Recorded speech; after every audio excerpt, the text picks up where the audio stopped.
We're proud to present Seller Sessions live in London, where we'll be flying in some of the world's most advanced Amazon educators. The event will be held at the prestigious David Game Keynote Theatre. Alongside myself will be Evelyn Demirov, who is known for breaking lots of trends on Amazon, Anthony Lee, one of the early innovators of the blast ranking method and published author. We'll also be flying in show favourites Liran Hirschkorn and Paul Harvey. Over the coming weeks, we'll be announcing more speakers and content. So if you want to join in the fun with other super smart Amazon sellers and brands, then visit sellersessions.com/live and grab super early bird tickets before they go to full admission. We'd like to say a big thank you to all of our media partners, which include GS1 UK, Web Retailer, River Cleaner, Sixleaf, Orange Click and Amazing Freedom. We look forward to seeing you all in London on June 1st. Hey guys, welcome back to Seller Sessions. Today I bring back Paul Harvey. How you doing, Paul? Hey, Danny. Good on yourself? Yeah, good. So today we're going to be in the third part of the series here. We're going to be talking about retargeting. So let's set the landscape of what retargeting is. I mean, it's been there since the dawn of the net. I've been doing it for years in terms of display retargeting on websites, etc. But obviously Facebook's come along, they use a similar kind of model as AdWords. So do you want to give the audience a little bit of background first on the retargeting and the essence of how it works? Yeah, pretty much. Now, if we look at an ordinary Facebook marketer, and I'm kind of pointing fingers at myself here because I am a lazy marketer, and I don't always do retargeting, but it should be the golden rule. You always do retargeting. So basically, the retargeting can be a simple thing of anyone that's has spoken to your Facebook page. When I say spoken, it could be just engaged with your Facebook page, whether they clicked on an ad, spoke to your page through messages or anything like that.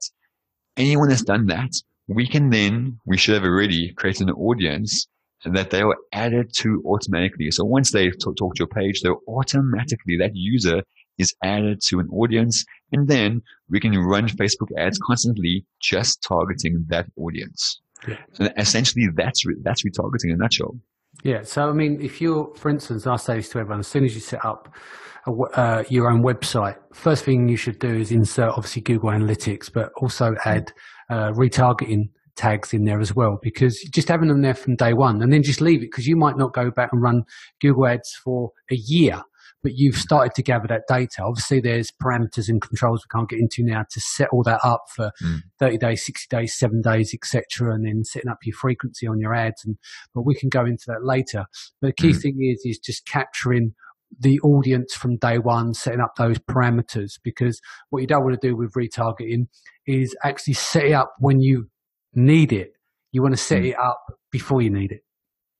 100%, and it's as that retargeting is a pain, but it's actually only a pain once when you set it up, and once it's done, and then you can just kind of feed off that data in the long term. And also is that the reason why retargeting is so important is because it kind of falls back in that old rule that you need 7 points of contact with a customer to make a sale. Yeah, and even more so now is the sense that if you create a Facebook ad, how many times do your customers see your Facebook ad? And if you look at your stats, there's a column there called frequency, and then if frequency is more than one, then they've seen it on average more than once. And that's great, because if they're only seeing it once, the likelihood of them buying right there and then is unlikely. Yeah, because you've got no trust with a brand or anything else. And you think the amount of times people will click on a link and end up at a website, go down the rabbit hole. You never remember every search that you've done, but you can be constantly reminded by, you've got ads. Sometimes it's a bit freakishly chasing you around the web, and we can get into like some of the key things. I mean, some things you may be able to use them for. Let's just say you're targeting for, going off subject slightly here, but let's just say that you're doing a giveaway and you're sending them from, to a landing page. With that in mind, if they've dropped out and they haven't converted in terms of signing up and grabbing the code, you can activate an ad, basically saying, come back, or offer a better discount. And because then that visit isn't wasted, because only a percentage of those are actually going to convert, right? Correct. So if you're using remarketing ads, also the good thing about that is that the clicks are generally a lot cheaper. So anyone who is gone to do a conversion and dropped out and left, it might be actually something to do with the page itself, you may have issues with rendering in the browser. So they failed to be able to sign up properly. I mean, maybe they're on their mobile, and or they're on a mobile. Yeah, they were walking to the bus, and then the bus arrived. They jumped off. I mean, it jumped off and it turned off their mobile. And then they could have lost their connection on their mobile. You know, just all those little things. But when you come back round to it, if you're retargeting them and it's set up correctly, you've got another bite of the cherry, if you like. And, you know, you have to be a bit careful with it. Some people go over the top and don't control the frequency and just pester the life out of people. That's not how you do it. Correct. But you can be clever with it. You can serve different creatives and you can make it more interesting. Most people are just lazy and just add the one banner, right? They might have like one variation. I think on AdWords, I mean, it's got to be, 38 different creative sizes, shapes and stuff like that in terms of the banner. So people get lazy with the amount that they create. But you can actually set them effectively on a time release in the sense that you're updating and refreshing the creatives, so doing different things over a period of time. So you can actually use a bit of comedy. There's so many different things that you can do and get creative with retargeting, but it's underutilized because people are inherently lazy. I mean, for example, what's working really well is that maybe you create a Facebook ad saying your offer of like 50% off, right? And then maybe they click it but don't buy. So then you create a retargeting one that actually appears in their messenger. So basically in Messenger, right, because there's a little advertising bar in Messenger, basically you can then have that, you have your ad appear there, and your ad will say that actually, we saw you interested for 50% off. Now we're going to offer you 70% off. Please click here. They click there and it opens up Messenger, which people love. And then you can kind of like speak to them further, and that click will be much cheaper than if it was just cold traffic. Yeah. Definitely. Cool. So let's get into the nuts and bolts of it. Cool. So now at this point, pretty much you've created your pixel, and you then have a whole bunch of default conversions already there. Don't worry if you haven't seen them; they're there, but don't worry about that.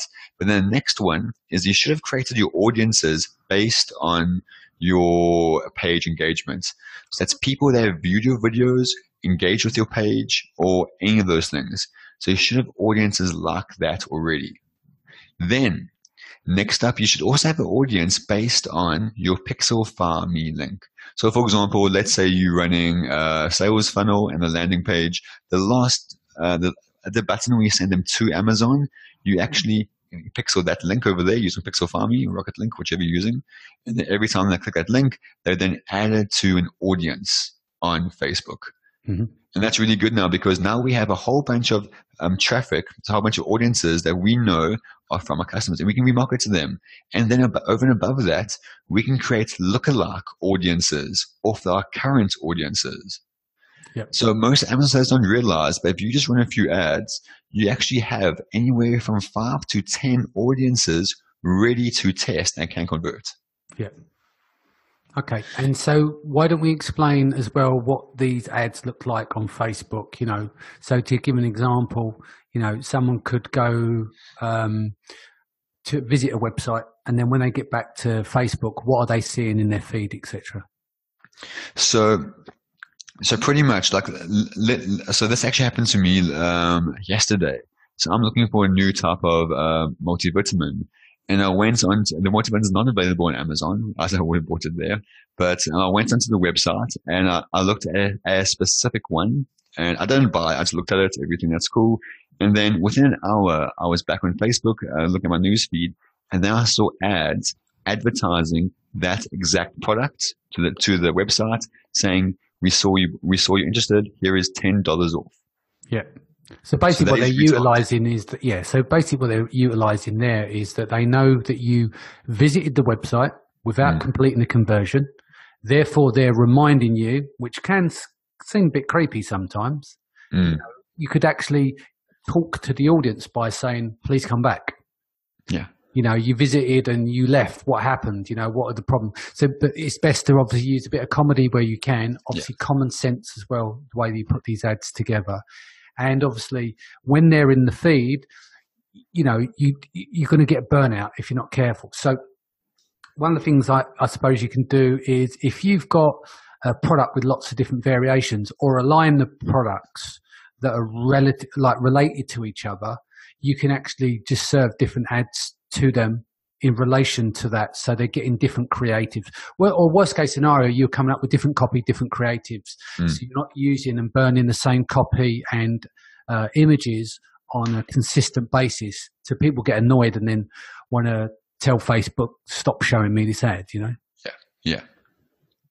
Cool. And so for example, now all this sounds really cool, but like, and not really applicable to the Amazon seller, because if you did this on Shopify, it's ridiculously easy. But you can't retarget people that were on your Amazon listing. You really can't.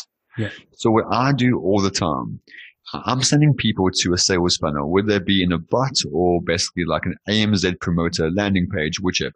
Yeah. I'm sending them there.